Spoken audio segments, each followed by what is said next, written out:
گئے تو ان کو جانے کے بعد میں لا الہ کا ذکر ملا. کئی دن تعلیم تربیت پانے کے بعد میں سرکار غوث پاک اپنے پیروں سے مخاطب کہہ رہے ہیں مجھے جو چاہیے وہ آپ کے پاس نہیں ہے.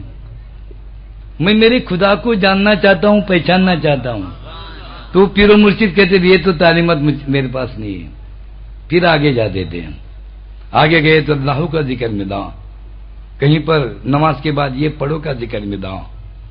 پھر کئی دن تعلیم تربیت پانے کے بعد میں تو میرے خدا کو جاننا چاہتا ہوں, پہچاننا چاہتا ہوں. تو ہر پیر و مرشد نے کہا یہ تو تعلیمات ہماری نزدیک نہیں ہے. کسی نے کہہ دیا اگر آپ کو مل جائے تو ہمیں بھی خبر دینا.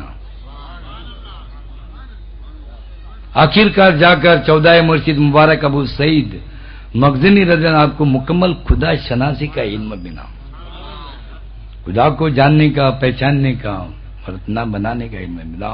وہ سمجھ میری جس سمجھ سے خدا کیا ہے سمجھ میں آیا. تب انہوں نے اپنے 13 مرشدوں کو دعوت دی. مجھے جس کی تلاش تھی, جس علم کی تلاش تھی وہ مجھے مل گیا. تو لوگ کہنے نہ, پیر صاحب کہنے لگے کہ ہمیں بھی آتا کیجیے. بولے پردے کی ضرورت ہے, بیت کی ضرورت ہے. بیت میں لے کر خدا شناسی کے علم سے آپ کو آراستہ پراستہ کیا گیا. تو خوش ہو کر نظران میں کیا دیتے, آج سے تم ہمارے پیروں کے پیر. تو پیرانے پیر غوث الاعظم کے نماز سے لگب آیا. تو کہنے کا مطلب ایسا ہے قرآن میں آیا ہے یا ایھا الذین آمنوا وآمنوا باللہ رسولہ. اے ایمان والو, ایمان لاؤ اللہ پر, اس کے رسول پر. دیکھو ہم پڑھ رہے قرآن, اس کی گہرائی میں جا کر سوچنے کی کوشش نہیں کر رہے اس کا مطلب کیا ہے, مفہوم کیا ہے, مقصد کیا ہے. یہ اللہ ہمیں یا ایھا الذین آمنوا, اے ایمان والو, ایمان لاؤ اللہ پر, اس کے رسول پر. اے ایمان والو, سوچنے کی بات ہے, غور فکر کرنے. ایمان والے کی طرف مخاطب ہو رہے ہیں. ایمان لاؤ اللہ پر, اس کے رسول پر. پھر یہ کون سا ایمان ہے, اور جس کی دعوت دی جائے وہ کون سا ایمان ہے. کیا بات ہے, سمجھنے کی بات ہے. ہم لوگ خوش نصیب ہے, پروردگار عالم کا بہت بڑا احسان عظیم ہے جو ہمیں محمد امت کے پیدا کیا. آج سے 1400 سال, پونے 1400 سال سرکار دو جہاں نے جو کہا تھا آج ہمیں نظر آتا.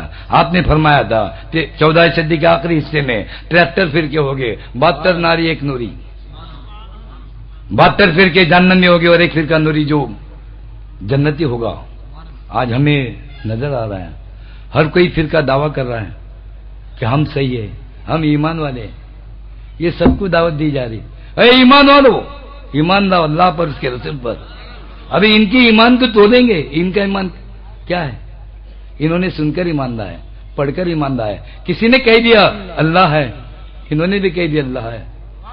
ابھی دعوت دی جا رہی, سمجھ کر ایمان لاؤ, جان کر ایمان لاؤ, پہچان کر ایمان لاؤ اور اپنا بنا کر ایمان لاؤ. یہ علم کی خاطر بیعت ہونا ہے. یہ علم جہاں ملے گا وہاں پہ بیعت ہو جاؤں. کیا ہم پر فرض ہے نہیں, وہ ہمارا مالک حقیقی ہے.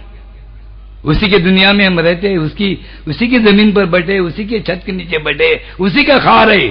تو کیا یہ ہم پر فرض نہیں اپنے مالک کی حقیقت کو جاننا؟ یہ ہم پر فرض ہے نہیں. ایک ادنا جانور, ایک بزرگ نے کہا کتے کی مثال دے کر, کیونکہ بزرگوں کے کلام بند کلام ہوتے. کہتے ہیں کتے کے اندر 40 خصلتیں, اس میں ایک ایسی خصلت ہے اگر انسان کے اندر آ جائے تو اللہ اس کو اپنا دوست بنا دے گا. آگے خلاصہ نہیں کیے وہ کون سی خصلت ہے. آج تم پر غوث الورا کا کرم ہونا, کیونکہ یہ ان کی مجلس ہے, یہ ان کی سینے کی تعلیم آپ کے پیش نظر رکھنا چاہتے ہیں. وہ کون سی خصلت ہے, وہ اپنے مالک کو پہچان لیتا ہے, وہ اپنے مالک کو پہچان لیتا ہے. اور ہم دعویٰ کر رہے ہیں اشرف المخلوقات کا, ہم دعویٰ کر رہے ہیں انسان کا, پھر ہم نہیں کیا معنی رکھتا ہے. ہم پر فرض ہے نہیں. خدا کو جاننا ہے, اس کو پہچاننا ہے, اس کو اپنا بنانا ہے, پھر جانا ہے. اسی کا نام ہے صراط مستقیم. یہ تعلیمت کی خاطر بیعت ہونا. اصل بیعت کا مقصد یہ ہے یہ جہاں سے بھی ملے وہاں پہ بیعت ہو جاؤں تاکہ تمہارا حقیقی مالک تمہارے سمجھ میں آئے.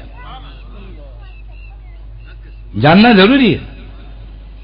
ارے یہ تو اللہ تعالیٰ نے اپنی عبادت کے لیے جن و ملائک کو بنایا تھا. حضرت انسان کو بنانے کا کیا مقصد ہے